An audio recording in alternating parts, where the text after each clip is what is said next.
In the mid-90s, you weren't seeing a lot of guys that offered what Tim Thomas could offer. He was the size of a power forward with the ability to play basically every position on the court. He could bring the ball up and distribute, he could drive, slash, and finish, and had incredible athleticism. And on top of that, he could even step out and hit it from range consistently, while also being able to guard multiple positions. Talent was never the issue with Tim Thomas.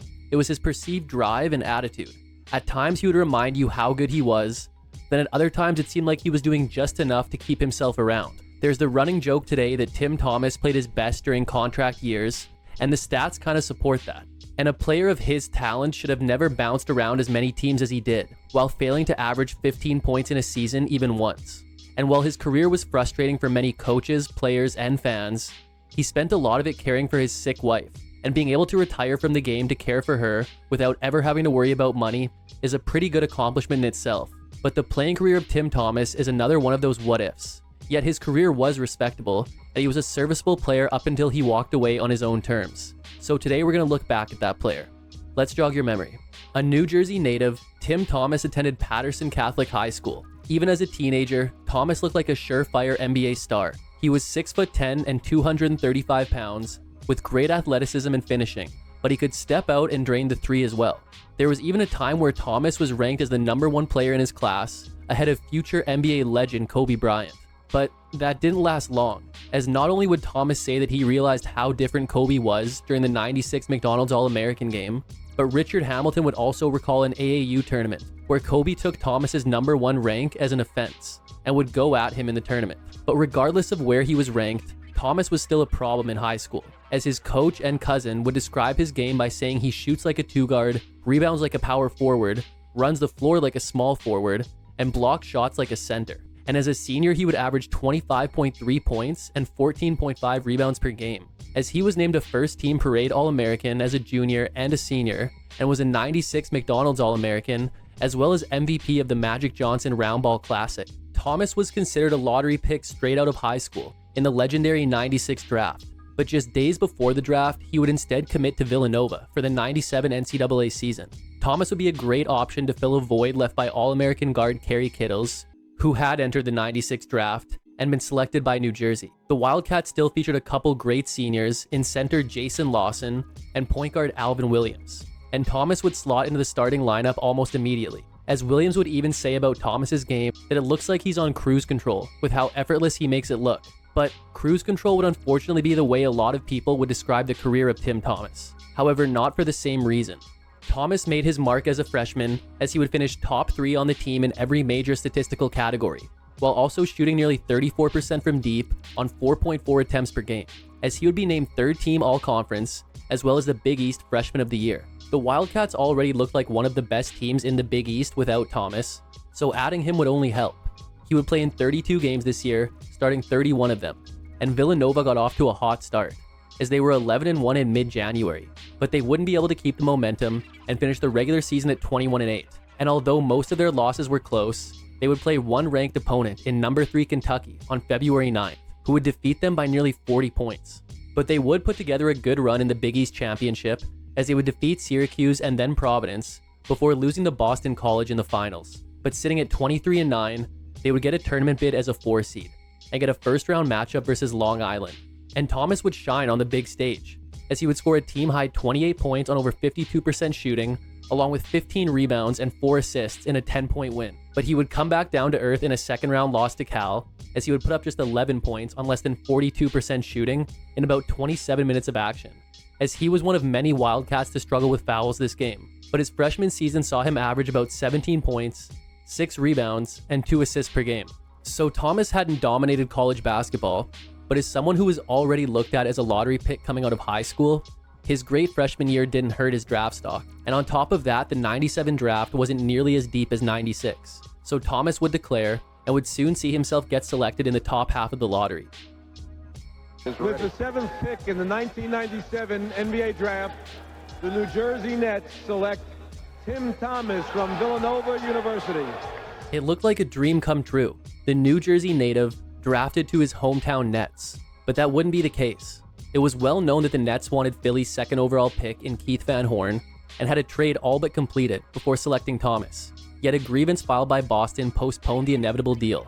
So although Thomas was drafted by the Nets, his days were numbered, and just 2 days after the draft, the trade was made official that sent Thomas to a young Sixers team featuring guys like Allen Iverson and Jerry Stackhouse. It didn't look like Thomas would have a huge role as a rookie, as even though he could play multiple positions, the team had a lot of forward depth. But as the season went on, the Sixers were making moves, shipping away Stackhouse, Clarence Weatherspoon, and Jim Jackson. As coming out of the All-Star break, Thomas became a starter for the rest of the season. His numbers saw a slight increase after becoming a starter, and overall he would hit double figures in 45 games, including 5 games with at least 20. But Thomas would also become known for his highlight plays, as throughout the year he would put a couple guys on posters, and overall would still play well enough to earn a second-team All-Rookie selection and a spot in the Rising Stars game. But although the Sixers were improving, they would still fail to make the playoffs with a 31-51 record, as Thomas's first NBA season saw him average about 11 points, 3.5 rebounds, and an assist per game. Thomas would begin the lockout-shortened season again coming off the bench, and it seemed he had quickly fallen out of favor with head coach Larry Brown, as he would only get about 11 minutes per game to begin the year, recording 4 scoreless games and just 3 games in double figures, after playing in 17 of the first 19 games of the season.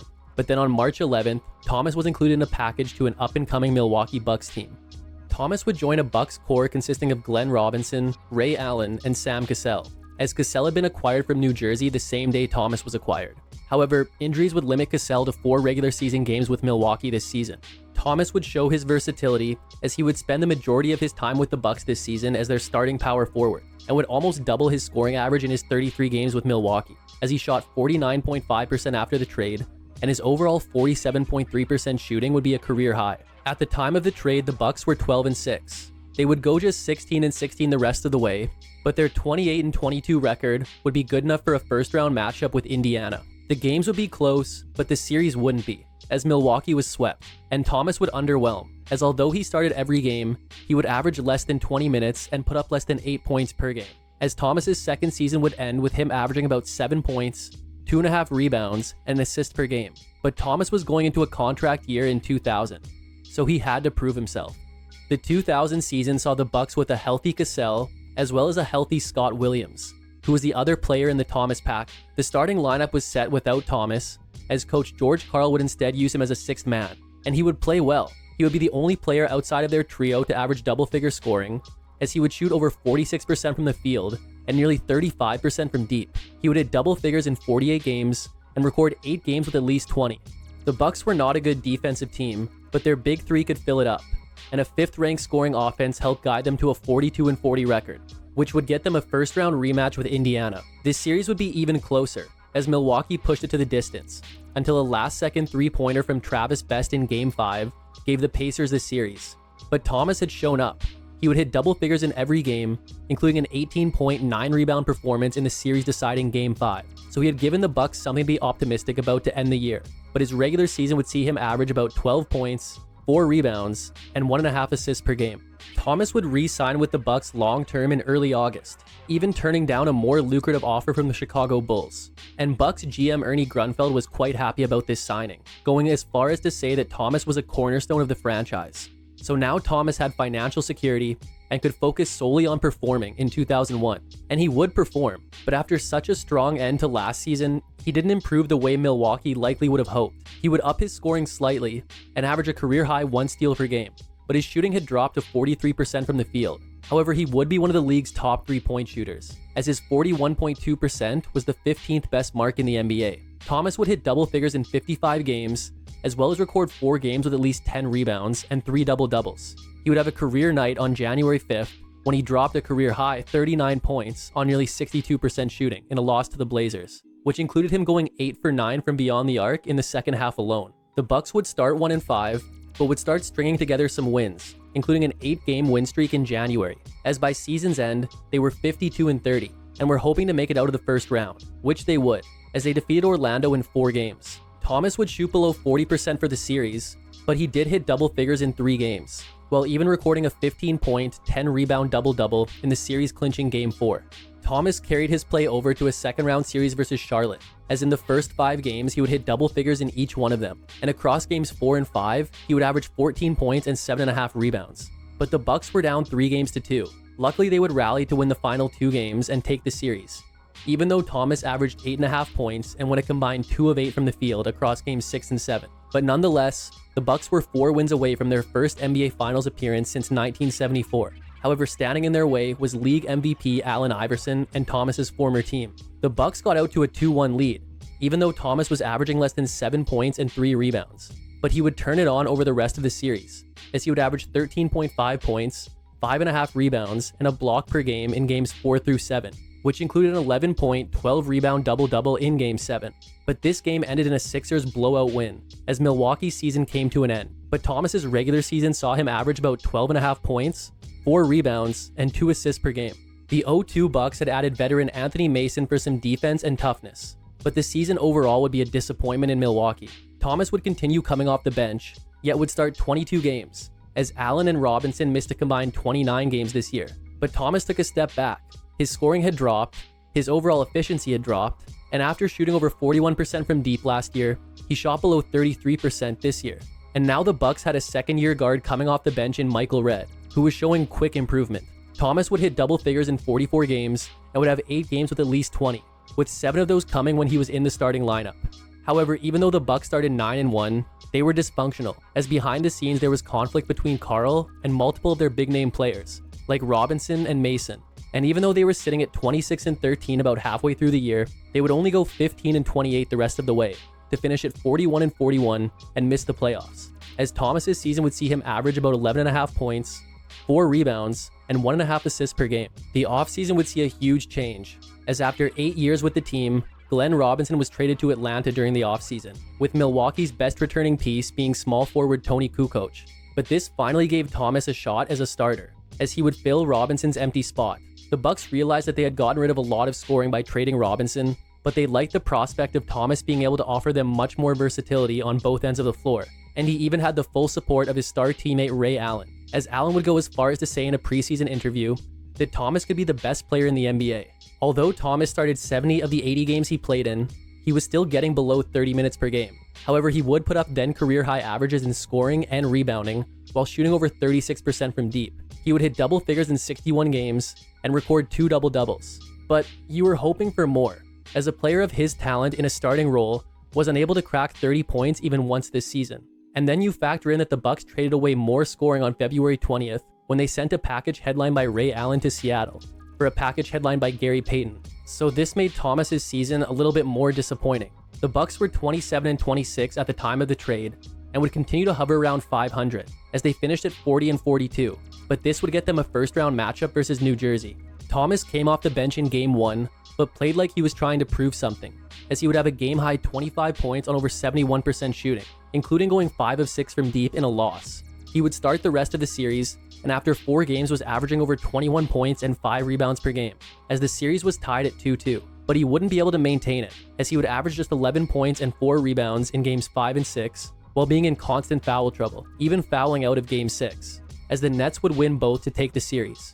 Yet Thomas's regular season ended with him averaging about 13.5 points, 5 rebounds, and 1.5 assists per game. Going into 04, the Bucks were a far cry from their conference finals team a few years earlier, as a draft day trade had seen Cassell shipped to Minnesota, and Payton decided not to re-sign, to instead ink a deal with the Lakers, as in less than a year, the Bucks had gotten rid of their big three and lost Payton. Red would become a starter and also the team's top option, as Thomas had disappointed up to this point. He had been a solid starter, but he was underachieving based on the potential and talent that he had. He was still in a starting role and played well, as after 42 games he was getting 32 minutes per game, and averaging about 14 points and 5 rebounds.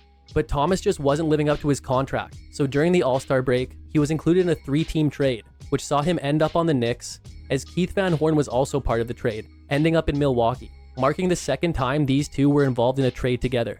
The Knicks had been busy trying to remodel the team this season, as a little over a month earlier, they had acquired Penny Hardaway and Stephon Marbury from Phoenix, and they were making a push for one of the final playoff spots in the East.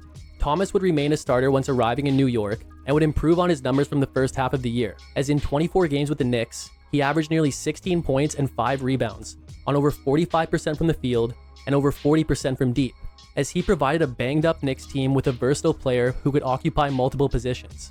The Knicks would finish at 39-43, yet this would be enough for a playoff berth, as Thomas got another shot at his hometown team, with the Knicks taking on the Nets in round 1, but his series would be over quickly.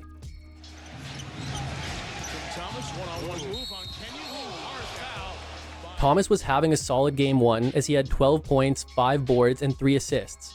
But the game was over in the fourth quarter as Thomas drove the lane, but then was fouled hard by Jason Collins. Thomas would suffer multiple contusions in his back, which kept him out of the rest of the series, as New York was swept. But this foul would lead to words being exchanged between Thomas and the Nets' Kenyon Martin, which have become one of the things Thomas is most known for. For the simple fact that he's fugazi. I mean, all the fake tough guy role. I mean, I hate it. Thomas initially expressed some frustration around his teammates not retaliating after the hard foul, but then he would also go on to call Martin a fake tough guy, which led to conflict between the two for the remainder of their careers. But Thomas's overall regular season saw him average a career-high 14.7 points, about 5 rebounds, and 2 assists per game. But even with the unfortunate finish, Thomas looked to be gelling nicely with guys like Marbury during his time with the Knicks in 2004. But over the summer, he dealt with a lot of loss, which may have affected his upcoming season. After the tough playoff loss and injury, Thomas's focus should have been on recovering and preparing for 2005. But instead, over a span of 3 days in the summer, he would attend the funerals of his wife's cousin and his own sister, while also having to worry about illness which his wife and mother had battled with. And maybe this is part of the reason why Thomas sometimes seemed like he wasn't 100% present during the 2005 season. Over the summer, the Knicks had acquired Jamal Crawford, which was much needed, as Hardaway and Allen Houston would play a combined 57 games this season. Thomas remained a starter, but had seen his minutes drop by nearly 4 per game, which in turn resulted in him scoring almost 4 points less than he did in his 24 games with New York last year. But he would still flash those moments of greatness. And when you're still just 27, super athletic, and shooting over 40% from deep, you're going to get playing time. He would hit double figures in 40 games and would record 2 games with at least 30, including his season high versus the Lakers on February 28, when he had 35 points on 13 of 19 shooting, including going 4 of 5 from deep. But with the injuries they dealt with, the Knicks lacked depth and would only manage a 33-49 finish, as they would miss the playoffs. And Thomas's season saw him average about 12 points, 3.5 rebounds, and 1.5 assists per game. It was another contract year for Thomas. But shortly before the season, he was traded to Chicago, with the Knicks also including first-round picks in the package, which became LaMarcus Aldridge and Joakim Noah. The Bulls were in the early stages of a rebuild, and clearly had no intention of actually including Thomas in the game plan, as although he would deal with ankle and back injuries, he would appear in 3 of the first 6 games of the year, before being inactive over the next 4 months, until the Bulls waived him in early March. Yet, almost immediately, he was picked up for the remainder of the season by the Phoenix Suns, as this was their second season with Steve Nash at the helm. Forward Kurt Thomas was out with a stress fracture, and they had also been without top forward Amare Stoudemire all year. And even though he would return to play 3 games in late March, he would be shut down for the season after that. So Tim Thomas was able to provide the Suns with some good forward depth on both ends of the court, as he would average 11 points and shoot nearly 43% from deep, while acting as a versatile defender in his 26 games with the team. And even without Stoudemire, the Suns still finished at 54-28, and it was in the 2006 playoffs that Thomas put together the best stretch of his career. The first round brought the Lakers, and with Thomas starting game 1, he responded with 22 points and 15 rebounds on 8 of 10 shooting in a win, and he would go on to score double figures in every game of the series. But the Suns fell down 3-1. They would win game 5, then in game 6, Thomas would put up 21 points and 10 rebounds. But the Suns were down 3 with less than 10 seconds left. Yet after a Sean Marion offensive rebound, he would get the ball to Thomas behind the arc with a chance to tie. For the tie. Marion the rebound. Tim Thomas with the fake for the tie. 6 points. So Thomas hit the game-tying shot, which eventually sent the game to overtime. Then Thomas would go on to score 5 more points in overtime as the Suns got the win, then blew out the Lakers in Game 7 to set up a second-round matchup with the Clippers. This would be another 7-game series for Phoenix, yet once again they would come out on top. Thomas continued his great play, hitting double figures in 6 of the 7 games, including 19 points and 14 rebounds in a Game 3 win, and then putting up 25 in a Game 5 win. So the Suns were heading to the Western Conference Finals to take on Dallas.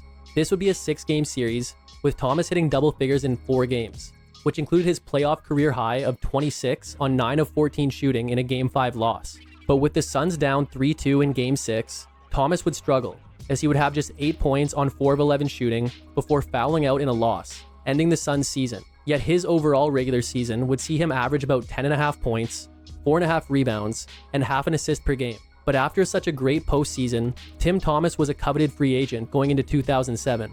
Phoenix didn't have the cap to re-sign Thomas, so he would agree to a 4-year, $24 million deal with the Clippers. After being used more as a small forward throughout his career up to this point, Thomas would spend a lot more time at power forward over the remainder of his career, but he wasn't going to be a full-time starter, as the Clippers were set at power forward with all-star Elton Brand. Thomas would still spend time at small forward in the 24 games he did start, and the Clippers had significant injuries at the point guard position, as veteran Sam Cassell was limited to just 58 games, and the young Sean Livingston would play 54 games, before suffering a gruesome knee injury. Thomas had a solid year, as he hit double figures in 40 games, including 6 games with at least 20, and 2 double-doubles. But he would turn 30 this year, and after a decade in the league, it was pretty clear that he just never was going to become the player so many thought he would coming out of high school. But he was still a valued member of the rotation. However, the injuries the Clippers dealt with turned out to be just a little too much to recover from, as they finished the year at 40-42 and missed the playoffs, as Thomas would average about 11 points, 5 rebounds, and 2.5 assists per game. The 08 season would be one of the most underrated of Thomas's career, but at this point, you knew what you were going to get from him. He would miss 19 games with injury, but out of the 68 games he did play, he would start 51 of them, as a ruptured Achilles during the offseason would keep Brand out most of the year. And although Thomas would only put up about 12.5 points per game, it was his highest average in 5 years, and he would also average career highs in rebounding and assists. But the injuries hit the Clippers even harder this year, as they would finish at 23-59 and miss the playoffs, as Thomas's season ended with him averaging about 12.5 points, 5 rebounds, and 2.5 assists per game. But this was the final stable season of Thomas's career, as he would be very well traveled in 2009. Thomas began the 09 season with the Clippers, but was putting up his lowest numbers since his time in Philly, and struggled with his efficiency. So in mid-November, he was included in a trade which saw him make a return to New York, although it would be a short stop. He was looking much better, as he was scoring about the same, but was shooting over 46% from the field and over 42% from deep. But then at the trade deadline, the Knicks shipped him to another familiar spot, as the Bulls acquired him in a package for Larry Hughes. He would only appear in 18 games for the Bulls in a minimal role, but was now a valued veteran leader. The Bulls had waived him a few years earlier during the early stages of a rebuild, but now they had made strides in drafting guys like Derrick Rose and Joakim Noah. The Bulls were 24-30 at the time of the trade, but would go 17-11 to end the year, as their 41-41 record was enough for a first-round matchup versus Boston. Although they wouldn't get the win, they would surprisingly push Boston the distance, yet Thomas wouldn't have an impact on the series, as he only appeared briefly in games 1 and 3, scoring a combined 7 points. But his overall regular season would see him average about 8.5 points, 3 rebounds, and an assist per game. The Bulls would buy out the remainder of Thomas's contract after the season, and a couple weeks later he would sign with Dallas. Over the first couple months of the season, he would appear in 18 games, even starting one of them. But in late January, he would step away from the team to care for his wife, who continued to battle with an undisclosed illness. There was thought he might return later in the season, but he would ultimately sit out the rest of the year. Yet in the 18 games he played, he would average about 7.5 points, 2.5 rebounds, and an assist per game. Thomas would re-sign with the Mavs to return for the 2011 season, but shortly after, he would change his mind, instead making the decision to continue caring for his wife, as the 2010 season had marked Thomas's last time on an NBA court.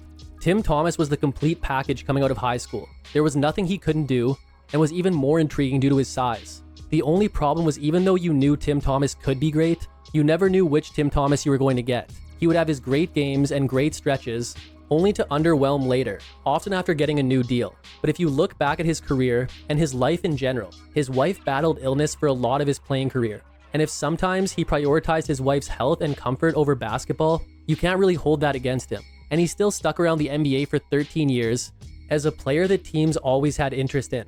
It's true he didn't reach his NBA potential, but based on the situation with his wife that he couldn't have predicted he'd be faced with, he made nearly $100 million and was able to walk away from the game in his early 30s to care for the person he loves most. And that in itself is what most people can only dream of. And you still can't get it twisted. When Tim Thomas was on, you weren't going to stop him. You just had to hope you could slow him down. But that's it for today's episode on Tim Thomas. Hope you enjoyed it, and make sure to subscribe for more videos like this one. If you liked it, check out this one on one of his Villanova alum, or this one on one of his Phoenix teammates. Thanks for watching, and see you next time.